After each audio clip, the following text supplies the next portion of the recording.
தொகுதி திராவிட முன்னேற்ற கழக தோழர்களுக்கும் எங்களது தோழமையாக எப்போதும் தோல் கொடுத்து நிற்கக்கூடிய திராவிட முன்னேற்ற கழகத்தின் மாணவர் அணி அமைப்பாளர் மணிமாறன் உள்ளிட்ட தோழர்களுக்கும் இங்கே இந்த ஆர்ப்பாட்டத்திலே கலந்து கொள்ள வந்திருக்கக்கூடிய பல்வேறு சட்டமன்ற உறுப்பினர்கள், திராவிட முன்னேற்ற கழகத்தின் பல்வேறு அமைப்பு நிர்வாகிகள், எனக்கு முன்னதாக முழக்கமிட்டு அமர்ந்திருக்கக்கூடிய பாசத்திற்குரிய அருமை சகோதரி காயத்ரி ஸ்ரீகாந்த் உள்ளிட்ட அனைத்து திராவிட முன்னேற்ற கழகத்தின் சொந்தங்களுக்கும் நான் சார்ந்திருக்கக்கூடிய மாணவர் கூட்டமைப்பின் சார்பாக நன்றி கலந்த ஒரு வணக்கத்தை தெரிவித்துக் கொள்கிறேன்.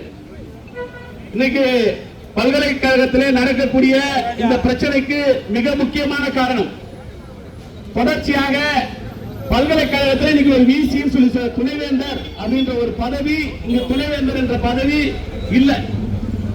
இங்க துணைவேந்தர் என்பவர் யாரை நியமிக்கிறாங்களோ ஒண்ணு அவங்க வந்து ஒரு RSS சித்தாந்தவாதியா இருக்கிறாங்க, அப்படி இல்லைன்னா RSS அடிவரடியாக இருந்து கொண்டு இருக்கக்கூடிய தமிழர்களுடைய உணர்வு சார்ந்த கல்வியை பறிக்கும் நிலையில இங்க இருக்கக்கூடிய மாணவ உறவுகளை சீரழித்து வரக்கூடிய ஒரு நபர் தான் இங்க விசியாக அமைக்கப்படுகிறார்.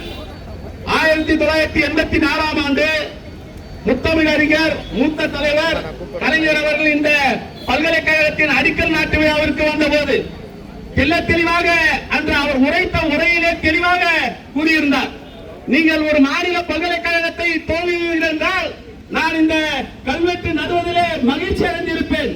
ஆனால் இன்று நீங்கள் மத்திய பல்கலைக்கழகத்தை கொண்டு வருவீர்கள், நாளை இவர்கள் இங்க இருக்கக்கூடிய கல்வி திட்டங்களை மாற்றுவார்கள், இங்க இருக்கக்கூடிய மத ரீதியான கல்வியை திணிப்பார்கள், இங்க இருக்கக்கூடிய மொழியை அழித்து அவர்களது மொழியை திணிக்கும் அரசியலை செய்வார்கள் என்ற அச்சம் எனக்கு நிலவுகிறது. எனவே புதுச்சேரி மாநிலத்தில் இருக்கக்கூடிய நமது திராவிட சொந்தங்களிலே தெளிவாக இருக்க வேண்டும் என்ற உரையை அன்று ஒரு மிகப்பெரிய அறிவாளி, சிந்தித்த அறிவாளி, இன்னைக்கு நடக்கக்கூடிய அநீதியை அன்றே கட்டமைத்து சொன்னவர் நமது முத்தமிழ் அறிஞர் தலைவர், மறைந்த தலைவர் கலைஞர் அவர்கள். அன்னைக்கே சொல்லிட்டாரு இவன் எல்லாம் செய்வான்னு சொல்லிட்டு. ஆனா இன்னைக்கு நம்ம வந்து இப்ப ஒரு பிரச்சனையை கொண்டு வந்திருக்கிறோம், தேர்வு தாள்களே முறைகேடு.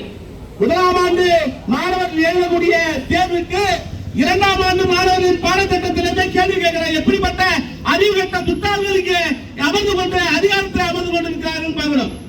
இன்னைக்கு புதுச்சேரி மாநிலத்தில் சாதாரண ஒரு கல்வி உதவித்தொகை இது எஸ்சி ஸ்காலர்ஷிப் எடுத்துப்போம். இந்த எஸ்சி ஸ்காலர்ஷிப் 6 மாசத்துக்கு ஒரு தடவை ஸ்காலர்ஷிப் ஃபைல் எடுத்து வைக்கணும். இப்ப நர்சிங் எக்ஸாம் வந்து, மெடிக்கல் எக்ஸாம் வந்து எல்லா எக்ஸாமும் எழுதி கிட்டத்தட்ட ஓராண்டு காலம் நிறைவடையக்கூடிய நிலையில் கூட இதுவரைக்கும் இவனுடைய பட்டியல வெளியில. ஆனா நம்ம அரசுல 4 கோடி ரூபாய்க்கு மேல செக்ரட்டரிக்கு கையெழுத்து போடுறதுக்கு அதிகாரம் கிடையாது. 4 கோடி ரூபாய்க்கு மேல கையெழுத்து போட முடியாது. அப்படிப்பட்ட நிலையில இந்த அரசாங்கம் இருக்கும் பொழுது இவன் ஒட்டுமொத்தமா 3 வருஷத்துக்கு சேர்த்து ஒன்னா ஃபைல் வைக்கிறான். அப்ப மாணவர்களுக்கு கிடைக்கக்கூடிய போராடி பெற்ற திராவிட முன்னேற்ற கழகம் காங்கிரஸ் ஆட்சி காலத்தில் போராடி பெற்ற 100% இடஒதுக்கீடு தொகை என்று மாணவர்களுக்கு சென்று சேரல. அப்படிப்பட்ட நிலையில இந்த தேர்வு முறைகேடு, இந்த தேர்வு முறைகேடு இன்னைக்கு ஏதோ புதுசா நடக்கக்கூடிய தேர்வு முறைகேடு கிடையாது. இதற்கு முன்னாடி MBBS தேர்வுல இதே போல முறைகேடு ஒன்று நடந்தது. MBBS தேர்வுல இதே போன்ற தேர்வுத்தாளுடைய மாற்றத்தை கொண்டு வந்து மாணவர்களை வஞ்சிக்கக்கூடிய அரசியலை இருக்கக்கூடிய பல்கலைக்கழகம் செஞ்சிருக்குது.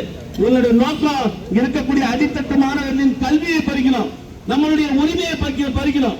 இந்த மாநிலத்துல சாதாரண ஒரு திட்டம் தேசிய அளவில் கொண்டு வந்தா அந்த தேசிய அளவில் இருக்கக்கூடிய திட்டத்தை இம்ப்ளிமெண்ட் பண்றதுக்கு 10 ஆண்டு காலமாவது புதுச்சேரியில் இருக்க அந்த மாநிலத்தில் இருக்கக்கூடிய பல்கலைக்கழகத்தில் நடைமுறைப்படுத்தி அவர்கள் அதை உறுதி செய்த பிறகுதான் நடைமுறைக்கு கொண்டு வரும்.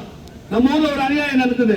புதுச்சேரி மாநிலத்தில் தேசிய கல்விக் கொள்கை அவன் கொண்டு வந்தா 2016 வந்து கொண்டு வரன்னு சொன்னான்.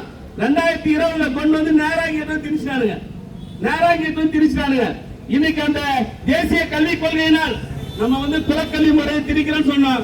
நம்ம அவனுக்கு எதிரான கருத்தை சொல்றோம்.